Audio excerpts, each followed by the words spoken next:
Hi, ഞാൻ മഹ്സൻ റിസ. നമ്മൾ ഇന്ന് വീഡിയോയിൽ ചർച്ച ചെയ്യാൻ ഉദ്ദേശിക്കുന്നത് മില്ലറ്റുകൾ എങ്ങനെ കഴിക്കാം എന്നതിനെ കുറിച്ചാണ്.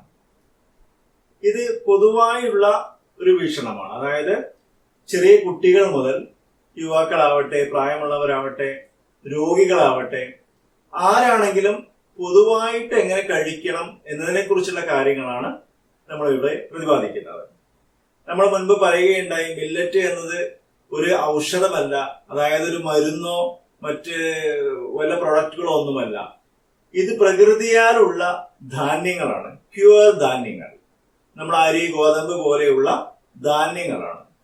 നമ്മൾ കാര്യം പ്രത്യേകിച്ച് മനസ്സിലാക്കേണ്ടത്, ഇന്ന് ജീവിതശൈലി കാരണം ഒരുപാട് രോഗങ്ങളുണ്ട്, ജീവിതശൈലി രോഗങ്ങൾ.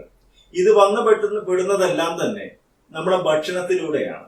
ശുദ്ധമല്ലാത്ത ഭക്ഷണങ്ങൾ വഴിയാണ് പലപ്പോഴും നമുക്ക് ജീവിതശൈലി രോഗങ്ങൾ വന്നുപെടുന്നത്. അപ്പോൾ നമ്മൾ ചെയ്യേണ്ടത് ആദ്യത്തിൽ രോഗം വരാതിരിക്കാനുള്ള സംവിധാനം ചെയ്യുകയും ക്രമേണ അഥവാ ഏതെങ്കിലും കാരണത്താൽ രോഗം വന്നുപെട്ടിട്ടുണ്ടെങ്കിൽ അതിൽ നിന്ന് മോചിതമാകാൻ വേണ്ടി ശ്രമിക്കുകയും ചെയ്യുക എന്നുള്ളതാണ്. അതുകൊണ്ട് തന്നെയാണ് മില്ലറ്റുകൾ ഉപയോഗിക്കുമ്പോൾ സ്വാഭാവികമായിട്ടും നമുക്ക് വന്നുപെട്ടിട്ടുള്ള ഒരുപാട് ജീവിതശൈലി രോഗങ്ങളിൽ നിന്ന് മുക്തമാവാൻ സാധിക്കും. അതുപോലെ തന്നെ നമുക്ക് രോഗം വരാതിരിക്കാനും സാധിക്കും. പ്രത്യേകം നമ്മൾ ശ്രദ്ധിക്കേണ്ടത്, നമ്മൾ ചെറിയ കുട്ടികൾക്ക് മുത്താറിയുടെ കുറുക്കുണ്ടാക്കി കൊടുക്കാറുണ്ട്. മുത്താറി എന്ന് പറഞ്ഞാൽ ഞാൻ മുൻപ് പഴയ വീഡിയോയിൽ പറഞ്ഞിട്ടുണ്ടായിരുന്നു.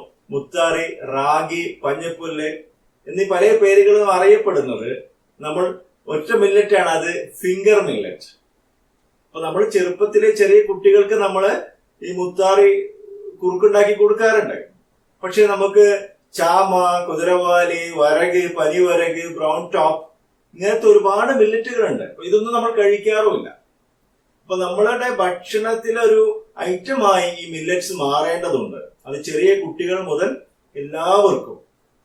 ഇപ്പൊ പ്രധാനമായും ഇന്ന് വീഡിയോയിൽ ചർച്ച ചെയ്യുന്നത് മില്ലറ്റുകൾ കഴിക്കുമ്പോൾ സൂക്ഷിക്കേണ്ടുന്ന പ്രധാനപ്പെട്ട കാര്യങ്ങളാണ്. അതിൽ ഒന്നാമത്തെ കാര്യം, അൺപോളിഷ്ഡ് മില്ലറ്റ് ആയിരിക്കണം നമ്മൾ വാങ്ങിക്കുന്നത്. അൺപോളിഷ്ഡ് എന്ന് ഉദ്ദേശിക്കുന്നത്, നമ്മൾ അരിയെല്ലാം വാങ്ങിക്കുന്ന സമയത്ത് അതിന്റെ ടോപ്പിലുള്ള ഉമിയുണ്ട്, ഉമി കളയുകയും എന്നാൽ ആ അരിയുടെ തവിട് നിലനിർത്തുകയും ചെയ്യുക എന്നുള്ളതാണ്.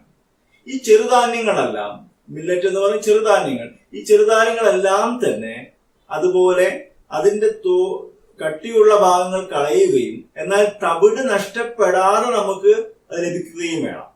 അങ്ങനെയുള്ള അൺപോളിഷ്ഡ് മില്ലറ്റുകളായിരിക്കണം നമ്മൾ മാർക്കറ്റിൽ നിന്ന് പർച്ചേസ് ചെയ്യുന്നത്. തീർച്ചയായിട്ടും അത്തരത്തിൽ വിശ്വാസയോഗ്യമായ സോഴ്സുകളിൽ നിന്ന് നമ്മൾ പർച്ചേസ് ചെയ്യാൻ വേണ്ടി വളരെയധികം ശ്രദ്ധിക്കേണ്ടതുണ്ട്. ഒന്നാമത്തെ കാര്യം, അൺപോളിഷ്ഡ് മില്ലറ്റുകൾ മാത്രം ഉപയോഗിക്കുക. രണ്ടാമത്തെ വിഷയം, നമ്മളത് ഉപയോഗിക്കുന്നതിന് മുൻപ് 6 മണിക്കൂർ മുതൽ 8 മണിക്കൂർ വരെ വെള്ളത്തിൽ കുതിർത്തി വെക്കണം, സോക്ക് ചെയ്യണം. അത് ചെയ്യേണ്ടത് എങ്ങനെയാന്ന് പറഞ്ഞാൽ, മില്ലറ്റ് എന്ന് പറഞ്ഞത് ഞാൻ തൊട്ട് മുൻപ് പറഞ്ഞല്ലോ, അതിന്റെ തവിട് മാത്രം നിലനിർത്തിക്കൊണ്ടുള്ള അവസ്ഥയാണ്. അപ്പൊ നമ്മൾ ഒരൊറ്റ പ്രാവശ്യം കഴുകിയാൽ മതി. അത് വളരെ സോഫ്റ്റ് ആയിട്ട്, വളരെ റഫായിട്ട് നമ്മൾ അത് കഴുകുന്ന സമയത്ത് അതിന്റെ തവിടുകൾ നഷ്ടപ്പെടാൻ സാധ്യതയുണ്ട്. അതുകൊണ്ട് തന്നെ സോഫ്റ്റ് ആയിട്ട് ഒരു പ്രാവശ്യം കഴുകുക, ആ വെള്ളം കളയുക.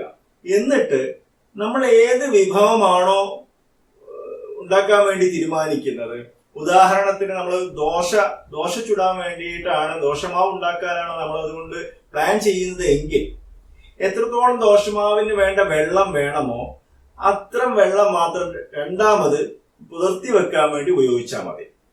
ആദ്യം ഒന്ന് കഴുകി കളഞ്ഞ ശേഷം പുതിർത്തി വെക്കുന്ന വെള്ളം നമ്മൾ ഉണ്ടാക്കാൻ പോകുന്ന വിഭവത്തിലേക്ക് നമ്മൾ എത്ര ഒഴിക്കാൻ ഉദ്ദേശിക്കുന്നുവോ അത്രയും വെള്ളത്തില് സോക്ക് ചെയ്ത് വെക്കുക, പുതിർത്തി വെക്കുക.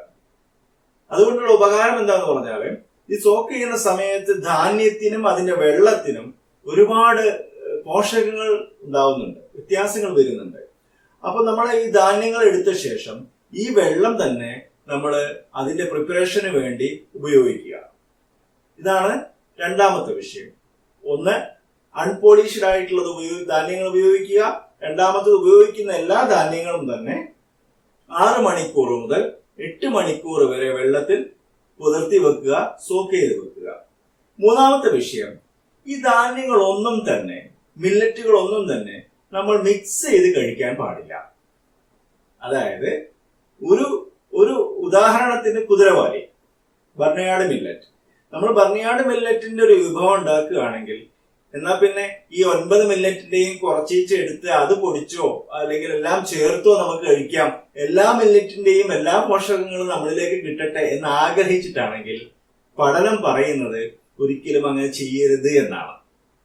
ഒരു ധാന്യം മാത്രം നമ്മൾ ഉപയോഗിക്കുക, ഒരു ധാന്യം ഒരു വിഭവമായിട്ട് ഉപയോഗിക്കുക എന്നുള്ളതാണ്. ഇപ്പൊ ഈ അടുത്തൊരു മാർക്കറ്റിലൊരു വിഷയം ഞാൻ കാണാനിടയായി. Mixed millet ആട്ടപ്പൊടി. ബ്രാൻഡുകളോ കാര്യങ്ങളോ ഒന്നും നമ്മൾ പറയാൻ തയ്യാറല്ല, കാരണം ആരെയും അധിക്ഷേപിക്കാൻ നമ്മുടെ ഉദ്ദേശമല്ല.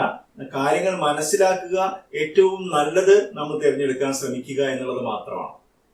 Mixed millet ആട്ടപ്പൊടി.